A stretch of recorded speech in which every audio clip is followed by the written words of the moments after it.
South কোরিয়ায় হঠাৎ করেই একদিনের ভেতরে একটা ভয়ঙ্কর ভাইরাস ছড়িয়ে পড়েছে। এই ভাইরাসে যেই আক্রান্ত হচ্ছে সে একটা জম্বিতে পরিণত হয়ে যাচ্ছে। এমন অবস্থায় এই ছেলেটা সকালে ঘুম থেকে উঠেই জানতে পারে তার মা বাবা তাকে ছেড়ে অন্য কোথাও চলে গিয়েছে, আর পুরো শহরেই এখন জম্বিতে ভরে গিয়েছে। তাই নিজেকে বাঁচাতে হলে এখন তাকে চার দেওয়ালের মধ্যে বন্ধ অবস্থায় থাকতে হবে। কিন্তু একটা মানুষের পক্ষে কি এইভাবে একা একা চার দেওয়ালের মধ্যে বদ্ধ অবস্থায় থাকা সম্ভব? তার উপর যদি খাবার, পানি, নেটওয়ার্ক, ইলেকট্রিসিটি কোনো কিছুই না থাকে। গল্পটি শুরু হয় কোরিয়ার সিউল শহর থেকে। এই ছেলেটার নাম জুন ও। জুন তার বাবা মা এবং বোনের সাথে শহরের একটা বহুতল বিল্ডিং এর অ্যাপার্টমেন্টে থাকে। কিন্তু সকালে ঘুম থেকে ওঠার পরেই সে দেখে যে তার মা বাবা আর বোন তাকে একা বাসায় রেখে শহরের কোনো এক অনুষ্ঠানে অ্যাটেন্ড করতে চলে গিয়েছে। পুরো বাড়িতে জুন এখন একা। তাই ঘুম থেকে উঠে নিজের কম্পিউটারে সে গেম খেলতে শুরু করে। তবে গেম চলাকালীন তার বাকি টিমমেটরা টিভিতে একটা নিউজ দেখে প্রচন্ড ভয় পেয়ে যায়। নিজের টিমমেটদের কথা শুনে জুনও তখন গেম খেলা বন্ধ করে টিভিটা অন করে। তখনই সে নিউজে দেখতে পায় কোনো একটা অজানা ভাইরাসের কারণে তার এলাকার সমস্ত মানুষজন আস্তে আস্তে ভয়ঙ্কর জম্বিতে পরিণত হয়ে যাচ্ছে। আর একবার যদি এই জম্বিরা কোনো সাধারণ মানুষের শরীরে আঁচড় বা কামড়ে দেয়, তাহলে ওই নর্মাল মানুষটাও আস্তে আস্তে জম্বিতে পরিণত হয়ে যাবে। এমন অবস্থায় টিভিতে বারবার বলা হচ্ছিল, আপনারা যারা সুস্থ আছেন সবাই একটা নিরাপদ জায়গায় গিয়ে লুকিয়ে থাকুন। এটা শুনেই তো জুন প্রচন্ড ভয় পেয়ে যায়। আর সে তাড়াতাড়ি করে নিজের ফ্ল্যাটের বেলকনিতে গিয়ে দেখতে পায় রাস্তার মাঝে তো সমস্ত মানুষরা সত্যি সত্যি জম্বি হয়ে গিয়েছে, আর তারা নিজেদের আশেপাশে থাকা সমস্ত সুস্থ মানুষদেরকে কামড়ে তাদেরকেও জম্বি বানিয়ে দিচ্ছে। যার কারণে মুহূর্তের মধ্যে এই শহরের বেশিরভাগ মানুষ এখন জম্বিতে পরিণত হয়ে গিয়েছে। এই সব কিছুতেই তো লোকজন জোরে জোরে চিৎকার করে চারিদিকে ছুটছে, যে যার মতো করে পালাতে শুরু করে। এক কথায় বলতে গেলে গোটা শহরে রাস্তায় তখন খুবই ভয়ঙ্কর একটা পরিস্থিতি তৈরি হয়েছিল। এই সব কিছু দেখেই তো জুন প্রচন্ড ভয় পেয়ে যায়। তবে সে কিছু বুঝে ওঠার আগেই তখন কেউ একজন তার দরজায় জোরে জোরে নক করে। এই বিষয়টা দেখার জন্য সে নিজের ঘরের দরজাটা অল্প একটু খোলে। তখন তাড়াহুড়ো করে একটা লোক তার ঘরের মধ্যে ঢুকে যায়। তাকে দেখেই বোঝা যাচ্ছিল এই লোকটা প্রচন্ড ভয়ের মধ্যে আছে। হঠাৎ করে নিজের ঘরের মধ্যে এরকম একটা অজানা লোককে এইভাবে ঢুকে আসতে দেখে তো জুন প্রচন্ড রেগে যায়। জুন বলে যে, আপনি এভাবে আমার ঘরে কেন এসেছেন? বের হন এখান থেকে। এদিকে ছেলেটা তো প্রচন্ড ভয় পেয়ে আছে, সে কোনোভাবেই এখান থেকে বের হতে চাচ্ছে না। তখন সে জুনকে বলে যে, ঠিক আছে, আমাকে মাত্র 5 মিনিট দাও, আমি তোমার ওয়াশরুমটা ব্যবহার করে এখান থেকে চলে যাব। এটা বলে সে বাথরুমের মধ্যে ঢুকে পড়ে। কিন্তু বাথরুম থেকে বেরোনোর সঙ্গে সঙ্গেই দেখা যায় এই ছেলেটাও আস্তে আস্তে জম্বিতে পরিণত হয়ে গিয়েছে। আসলে জুনের ঘরে ঢোকার আগে ওই লোকটার হাতে কোনো একটা জম্বি কামড়ে দিয়েছিল। এই কারণে এখন তার শরীরেও জম্বি ভাইরাস চলে এসেছে। তাই মুহূর্তের মধ্যেই তো ওই ছেলেটা জম্বি হয়ে গিয়েছে, জুনকে মারার চেষ্টা করছে। কিন্তু জুন তখন একটা চাকুর সাহায্যে কোনো মতে নিজের জীবন বাঁচিয়ে ওই লোকটাকে ঘর থেকে বাইরে বের করে দেয়। এরপরে সে লক্ষ্য করে যে তার ঘরের করিডোরে একসাথে অনেকগুলো জম্বি ঘোরাঘুরি করছে। তাই জুন তো এবার তার দরজাটাকে খুব ভালোভাবে লক করে দেয়। এরপর নিজের ফ্রিজটাকে এনে ওই দরজার সামনে রেখে দেয়, যাতে কেউ ধাক্কা মেরেও দরজা খুলতে না পারে। এরপরে জুন তার ফোনটা বের করে নিজের মা বাবাকে কল করে। কিন্তু দেখা যায় যে তখন তার মোবাইলে কোনো নেটওয়ার্ক নেই। আসলে এই জম্বি ভাইরাস ছড়ানোর সঙ্গে সঙ্গে ওই এলাকার সমস্ত নেটওয়ার্ক পুরোপুরি বন্ধ হয়ে গিয়েছে। এখন তো সে কোনোভাবে কারোর সঙ্গে যোগাযোগ করতে পারবে না। এরপর সে লক্ষ্য করে যে কিছুক্ষণ আগেই তার মা বাবা তাকে কিছু মেসেজ পাঠিয়েছে।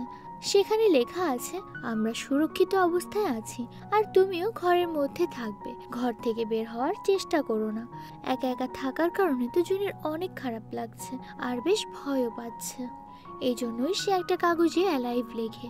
ওটা নিজেদের একটা পারিবারিক ছবির উপরে আটকে দেয়, যাতে এই লেখাটা দেখে সে প্রতিদিন নিজেকে বাঁচিয়ে রাখার জন্য মোটিভেট করতে পারে। এরপর সে নিজেদের ঘরে থাকা সমস্ত খাবারগুলোকে এক জায়গায় রেখে দেয়, কারণ এখন এই অল্প পরিমাণ খাবার আর পানি খেয়েই তাকে অনেক দিন পর্যন্ত বেঁচে থাকতে হবে।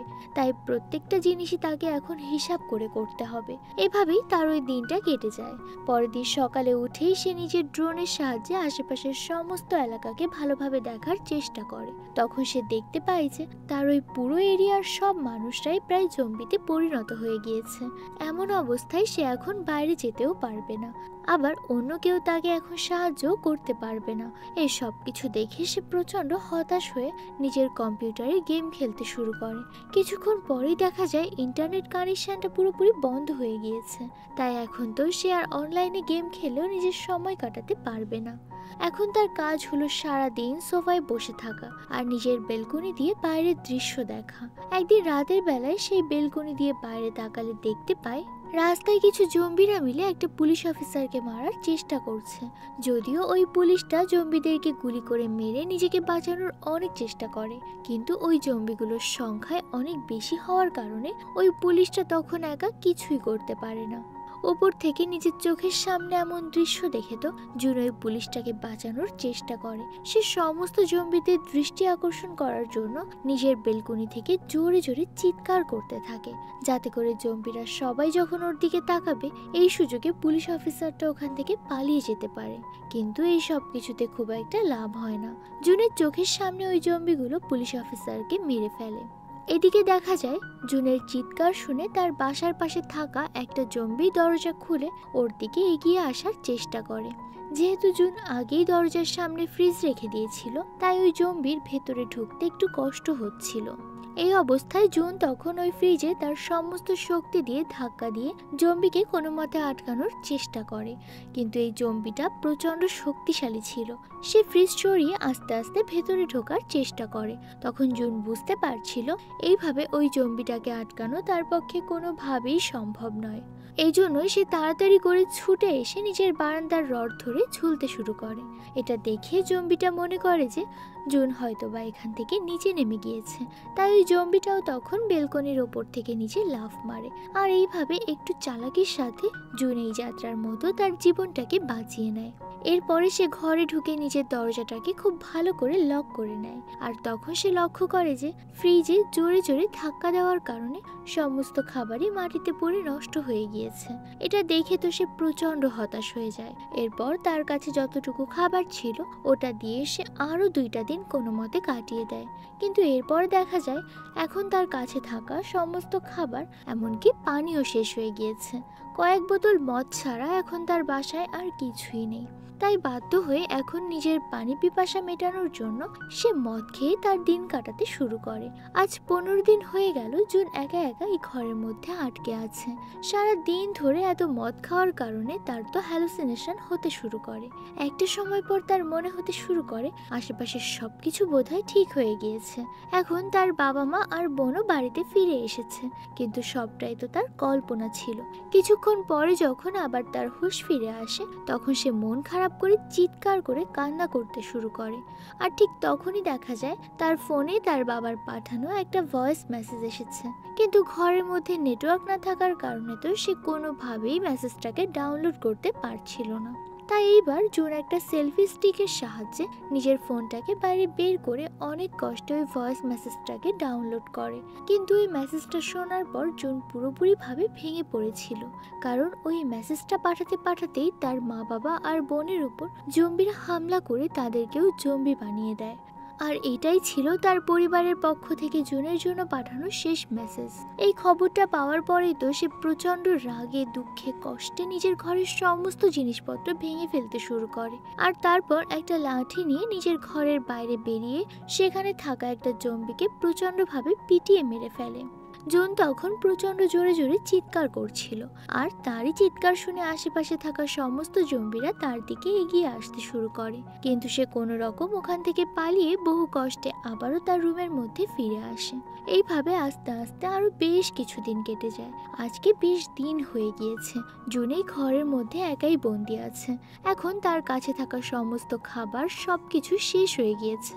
এরপরে দেখা যায় এই জম্বিদেরকে মারার জন্য সরকারের পক্ষ থেকে শহরের বিভিন্ন জায়গায় বোমা বিস্ফোরণ ঘটানো হচ্ছে, যার কারণে এইবার তাদের আশেপাশের সমস্ত জায়গায় ইলেকট্রিক সাপ্লাইও পুরোপুরি বন্ধ হয়ে যায়। চারদিকের এত খারাপ অবস্থার মধ্যে তো জুন এইবার নিজের বেঁচে থাকার আশা পুরোপুরি হারিয়ে ফেলেছে। তাই এইবার সে গলায় ফাঁস দিয়ে আত্মহত্যা করার সিদ্ধান্ত নেয়। কিন্তু এই কাজটা করার সময় তার সামনে বিল্ডিং থেকে কেউ একজন তার চোখে মুখে লেজার লাইট মেরে তাকে বারবার ডিস্ট্রাক্ট করে। মানে বোঝা যাচ্ছিল সে কোনোভাবেই চায় না জুন এভাবে আত্মহত্যা করুক। এটা দেখেই তো জুন অবাক হয়ে শেষ মুহূর্তে নিজের ওই আত্মহত্যা করার প্ল্যানটা ক্যান্সেল করে দেয়। এরপরে জুন দেখতে পায় যে তার সামনেই একটা মেয়ে আছে, আর ওই মেয়েটাই তার চোখে লেজার লাইট মেরে আত্মহত্যা করাটা বন্ধ করে দেয়। মেয়েটার নাম হলো কিম ইয়োবিন, আর সে জুনের মতোই গত কয়েকদিন ধরে নিজের ঘরের মধ্যে বন্দি হয়ে আছে। কিম তার কাছে যতটুকু পানি ছিল ওগুলো থেকে অল্প অল্প করে নিজেকে কোনো মতে বাঁচিয়ে রাখছে। এখন এতদিন পরে একজন সুস্থ ও জীবিত মানুষকে দেখে তো জুন প্রচন্ড আনন্দ পায়। এরপর থেকে দেখা যায় তারা দুইজন নিজেদের বেলকনি থেকে ইশারায় একে অপরের সঙ্গে কথা বলতে শুরু করে। কিমকে দেখার পর থেকে তো জুনও এখন নিজ থেকে নতুন করে বাঁচার আশা খুঁজছে। একদিন কিম জানতে পারে যে জুনের কাছে থাকা সমস্ত খাবারই শেষ হয়ে গিয়েছে, আর বেশ কিছুদিন ধরেই তো সে কোনো খাবার খাচ্ছে না। তাই জুন শারীরিকভাবে অনেকটা দুর্বল হয়ে পড়েছে। তাই কিম তার কাছে যতটুকু খাবার আছে ওখান থেকে সে জুনকে কিছু খাবার দেওয়ার জন্য সে একটা বলে দড়ি বেঁধে ওটা তার বাড়ির দিকে ছুঁড়ে মারে। কিন্তু দুর্ভাগ্যবশত ওই বলটা জুনের বাসায় না ঢুকে সেটা রাস্তার মাঝখানে পড়ে যায়। এটা দেখে তো জুন নিজের ড্রোনে একটা দড়ি বেঁধে সেটা কিমের বাসায় পাঠিয়ে দেয়। এভাবে দুইটা অ্যাপার্টমেন্টের মধ্যে দড়ি বেঁধে তো তারা নিজেদের মধ্যে খাবার দাবার আদান প্রদান করে। এতদিন পর খাবার খেতে পেয়ে তো জুন প্রচন্ড আনন্দ পায়। কিন্তু বাইরে তাকাতেই তখন সে দেখতে পায় যে কিম যে বোলের সাহায্যে দড়ি বেঁধে তাকে প্রথমে খাবার পাঠিয়েছিল ওটা তো রাস্তায় পড়ে গিয়েছিল। আর এখন ওই দড়ি ধরে ঝুলতে ঝুলতে একটা জম্বি তার অ্যাপার্টমেন্টে ওঠার চেষ্টা করছে। ওই দড়িটা তো কিমের বাসার একটা টেবিলের সঙ্গে বাঁধা ছিল।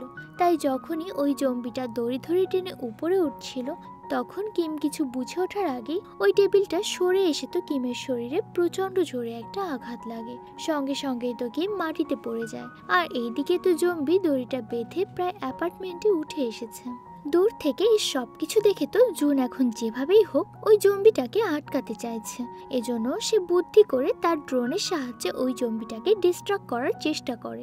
এইভাবে বেশ কিছুক্ষণ ওই জম্বিটাকে ওখানে আটকে রাখার পর একটা সময় ওই জম্বিটা জুনের ড্রোনটাকে হাত দিয়ে ধরে ফেলে, আর ওটাকে পুরোপুরি ভেঙে ফেলে তো আবারও উপরে ওঠার চেষ্টা করে। কিন্তু ততক্ষণে কিম সেখানে উঠে এসে দ্রুত ওই জম্বিটাকে ধাক্কা দিয়ে নিচে ফেলে দেয়। আর এভাবেই সেখানে আরো কিছুক্ষণ কেটে যায়। এখন তাদের দুজনের কাছে তো খাবার পুরোপুরি শেষ হয়ে এসেছে। তাই জুন এবার বেশ সাহস নিয়ে লুকিয়ে লুকিয়ে বাসার বাইরে বের হয়। তাদের অ্যাপার্টমেন্টের আশেপাশের সমস্ত ঘরগুলোতে খাবার খুঁজতে শুরু করে। তখন একটা বাসার দরজা খোলা দেখতে পেয়ে সে ভেতরে ঢুকে দেখে ফ্রিজের মধ্যে অনেক খাবার রয়েছে। এটা দেখেই তো জুন খুশি হয়ে যতটা সম্ভব খাবার তার ব্যাগের ভেতর ঢুকিয়ে নেয়। এটা করার সময় জুন তখন ওই ঘরের মধ্যে দুটো ওয়াকিটকি দেখতে পায়। এগুলোকেও সে তার ব্যাগের মধ্যে ঢুকিয়ে নেয়। কিন্তু এই সব কিছু করার পর যখন সে ঘর থেকে বাইরে বের হয় তখন হঠাৎ করে একটা জম্বি তার উপর আক্রমণ করে দেয়। জুন তো ওই জম্বিটাকে মেরে কোনো মতে ওখান থেকে তার জীবন বাঁচিয়ে ঘরে ফিরে আসে। আর তারপর জুন সেখান থেকে বেশ কিছুটা খাবার আর একটা ওয়াকিটকি তার কাছে পাঠিয়ে দেয়। এতদিন তো তারা নিজেদের মধ্যে শুধুমাত্র ইশারায় কথা বলতো, কিন্তু এখন এই ওয়াকিটকির সাহায্যে ওরা নিজেদের মধ্যে সরাসরি খুব ভালোভাবে কথা বলতে পারছিল। এতদিন পর কারো সঙ্গে এভাবে কথা বলতে পেরে তো তারা দুজন বেশ খুশি হয়ে যায়। এর পরের দিন বেশিরভাগ সময়টাই তারা দুজন একে অপরের সঙ্গে কথা বলে কাটিয়ে দেয়। এরকম একদিন কথা বলার টাইমে তারা বাইরে থেকে একটা আওয়াজ শুনতে পায়। প্রথমে তারা মনে করেছিল যে বাইরে হয়তো অনেক জোরে বৃষ্টি হচ্ছে, কিন্তু পরে তারা লক্ষ্য করে তাদের এলাকার সমস্ত জম্বিরা একসঙ্গে জোরে জোরে দৌড়াদৌড়ি করছে। তারপর দেখা যায় প্রত্যেকটা জম্বি তো তাদের বাসার করিডোর দিয়ে জোরে জোরে দৌড়াতে থাকে। আর এটা দেখে তো কিম প্রচন্ড ভয় পেয়ে যায় আর নিজেদের ঘরের মধ্যে লুকানোর চেষ্টা করে। কিন্তু এই কাজটা করার সময় তার ধাক্কা লেগে তো ঘরের মধ্য থেকে বেশ কিছু জিনিস মাটিতে পড়ে যায়। এই আওয়াজটা পেয়ে তো করিডোর করিডোর থেকে সমস্ত জম্বিরা তার ঘরের দিকে আসতে শুরু করে আর জোরে জোরে তার দরজায় আঘাত করে ওটাকে ভেঙে ভিতরে ঢোকার চেষ্টা করে। কিম তো এই অবস্থায় প্রচন্ড ভয় পেয়ে যায়। সে কি করবে কিছুই বুঝে উঠতে পারছে না। কিন্তু ঠিক তখনই জুন নিজের বাসায় থাকা ল্যান্ডফোন থেকে কিমের পাশের বাসায় থাকা ল্যান্ডফোনে কল করে। তখন ওই ফোনের আওয়াজ শুনেই জম্বিরা কিমের ওখান থেকে তার পাশের ফ্ল্যাটে চলে যায়। এই ঘটনার পর তারা দুজনেই বুঝতে পারে যে এইভাবে নিজেদের ঘরের মধ্যে থাকলে তারা হয়তোবা আর বেশি দিন সুরক্ষিত থাকতে পারবে না, কারণ কিছুদিন পর যখন তাদের কাছে খাওয়ার কিচ্ছু থাকবে না তখন তারা এমনিতেই মারা যাবে। তাই সময় থাকতে থাকতে ওরা দুজন এখান থেকে বেরিয়ে কোনো একটা সুরক্ষিত জায়গায় যাবে। এরপর কিম জুনকে জানায় যে আমি আমাদের বিল্ডিং এর 8 তলায় কোনো জম্বিকে দেখিনি, তাই তার মনে হচ্ছিল যে ওই জায়গাটা বোধহয় পুরো ফাঁকা আছে। তাই এখন তারা দুইজন ওই বিল্ডিংয়ে গিয়ে সেখানকার সমস্ত ফ্ল্যাটে খাবার খুঁজতে শুরু করবে। এরপর প্ল্যান মোতাবেক তারা নিজেদের ঘর থেকে দড়ি ধরে ঝুলতে ঝুলতে রাস্তায় নেমে আসে। যেহেতু সমস্ত করিডোরে জম্বিরা ভরে গিয়েছে তাই তারা রিস্ক নিয়ে সিদ্ধান্ত নেয়, মানে দড়ি দিয়ে সোজা রাস্তায় এসে নামে। কিন্তু রাস্তায় নামার সঙ্গে সঙ্গে তো সেখানে থাকা সমস্ত জম্বিরা তাদের উপর হামলা করার চেষ্টা করে। তারা দুজন তো সাহস নিয়ে সব জঙ্গিদেরকে মারতে মারতে আস্তে আস্তে ওই ফ্ল্যাটের দিকে যাওয়া শুরু করে। এভাবে বহু কষ্টে ওখান থেকে পালিয়ে তারা দুইজন একটা বিল্ডিং এর লিফটের মধ্যে ঢুকে পড়ে। এই লিফটের সাহায্যেই তারা ওই বিল্ডিং এর 8 তলায় চলে আসে। তারা তো মনে করেছিল যে এই জায়গাটায় কোনো জম্বি থাকবে না, কিন্তু তাদের এই ধারণাটা সম্পূর্ণ ভুল। ওদেরকে মারার জন্যই তো তখন নিচে থেকে সমস্ত জম্বিরা সিঁড়ি বেয়ে উপরে উঠে আসে। এই জায়গায় এসে তো তারা দুজন এখন পুরোপুরি ফেঁসে গিয়েছে। না এখান থেকে পালানোর কোনো রাস্তা আছে, না আশেপাশে কোনো ফ্ল্যাটে ঢুকতে পারবে, সব জায়গায় লক করা। ওরা দুজন ভাবছিল যে এইবার মনে হয় আর বাঁচতে পারবে না। ঠিক তখনই একটা ফ্ল্যাটের দরজা খুলে একজন লোক তাদেরকে ঘরে ঢুকিয়ে নেয়। আর এই অজানা লোকটার কারণেই তারা দুজন জম্বিদের হাত থেকে এই যাত্রায় প্রাণে বেঁচে যায়। ওই লোকটা এরপর জানায় যে আমিও তোমাদের মতো বহু দিন ধরে এই ফ্ল্যাটের মধ্যে লুকিয়ে আছি। আমি রেডিওতে খবর পেয়েছি এখন নাকি সরকারের থেকে আমাদেরকে বাঁচানোর জন্য এখানে হেলিকপ্টার পাঠানো হবে। যারা সুরক্ষিতভাবে বেঁচে আছে প্রত্যেককে নিজেদের ছাদের বিল্ডিং এ গিয়ে অপেক্ষা করতে হবে। এই কথা শুনেই তো জুন আর কিম অনেক আনন্দ পায়। এখন তারা নতুন করে আবার বেঁচে থাকার একটা আশা ফিরে পেয়েছে। এরপরে ওই লোকটা তাদেরকে বেশ কিছুটা খাবার আর পানি খেতে দেয়। কিন্তু প্রথম দিক থেকে কিমের এই লোকটাকে বেশ সন্দেহ হচ্ছিল, যে কারণে সে খাবারটা খেতে চাইছিল না। তবে অতিরিক্ত ক্ষুধা লেগে যাওয়ার কারণে সে ওই খাবারটা খেতে বাধ্য হয়। আর একটু পরেই দেখা যায় খাওয়া দাওয়া শেষ করার কিছুক্ষণের মধ্যেই তারা দুজন মাটিতে অজ্ঞান হয়ে পড়ে। অজ্ঞান হওয়ার সঙ্গে সঙ্গে দেখা যায় এই লোকটা তাদের দুজনের হাত খুব শক্ত করে বেঁধে ফেলে। আসলে ওদের খাবারে কোনো এক ধরনের ঔষধ মেশানো ছিল, যে কারণে তারা এখানে অজ্ঞান হয়ে গিয়েছে। এরপর ওই লোকটা কিমকে ধরে টানতে টানতে পাশের একটা ঘরে নিয়ে যায়। আসলে এই ঘরের মধ্যে ওই লোকটার স্ত্রী ছিল, যে পুরোপুরি জম্বিতে পরিণত হয়ে গিয়েছে। জম্বি হয়ে যাওয়ার কারণে তার স্ত্রী কোনো সাধারণ খাবার খেতে পারছিল না। তাই এই লোকটা কিমকে তার স্ত্রীকে খাবার হিসেবে ঘরের মধ্যে ঢুকিয়ে বাইরে থেকে দরজাটা বন্ধ করে দেয়, যাতে করে তারই জম্বি ওয়াইফ কিমকে খেয়ে বেঁচে থাকতে পারে। এদিকে এতক্ষণে তো কিম আর জুন দুইজনেরই জ্ঞান ফিরে এসেছে। তখন ঘরের ভেতর থেকে কিম জোরে জোরে চিৎকার করে সাহায্য চাইতে শুরু করে।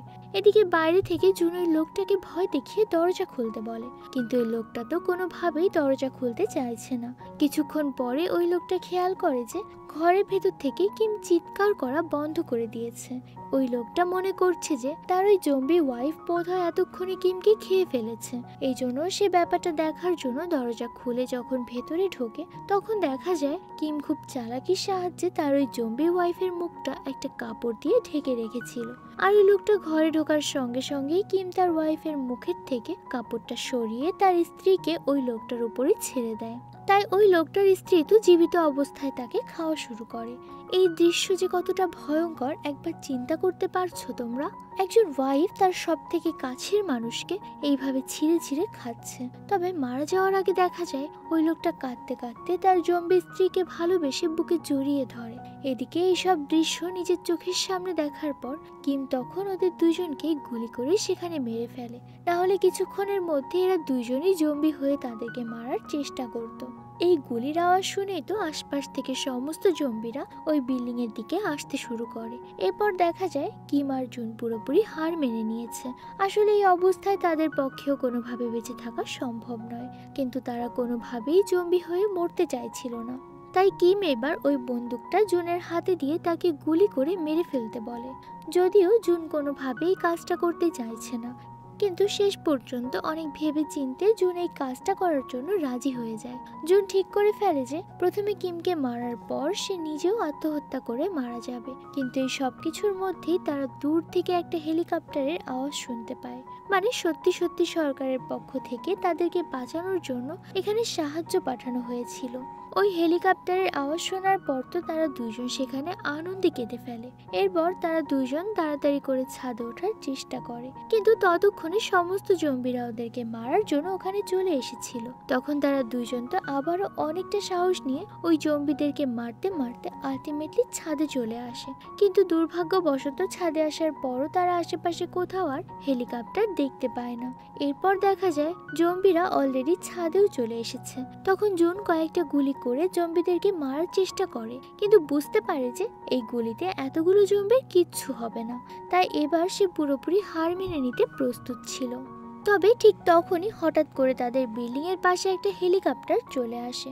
ওই হেলিকপ্টার থেকে দুইজন সৈনিক তখন একের পর এক জম্বিদেরকে গুলি করে মারতে থাকে, আর তারপর ওদের দুজনকে সেফলি হেলিকপ্টারে উঠিয়ে ওখান থেকে একটা সুরক্ষিত জায়গার উদ্দেশ্যে বেরিয়ে পড়ে। হেলিকপ্টারে ওঠার পর ওখান থেকে কিছুটা দূর যাওয়ার পরই ওদের ফোনে নেটওয়ার্ক চলে আসে। তখন জুন দেখতে পায় যে তার অনেক বন্ধুরাই অলরেডি মেসেজ পাঠিয়ে রেখেছিল। এতদিন পর নিজের কাছের বন্ধুদের মেসেজ দেখতে পেয়ে তো কিম আর জুন দুজনেই অনেক আনন্দ পায়। এরপরে জুন নিজের বেঁচে থাকা একটা ছবি সোশ্যাল মিডিয়ায় পোস্ট করে। পরবর্তীতে আমরা রেডিওতে শুনতে পাই এই জম্বি ভাইরাসের কারণে 50,000-এরও বেশি মানুষ জম্বিতে পরিণত হয়েছিল। কিন্তু সরকার এখন আস্তে আস্তে পুরো বিষয়টাকে নিজেদের নিয়ন্ত্রণে নিয়ে নিয়েছে। আর অবশেষে দেখা যায় জুন আর কিমের মতো অনেক মানুষই এতদিন ধরে নিজেদের ঘরের মধ্যে বন্দি থেকে জীবিত ছিল।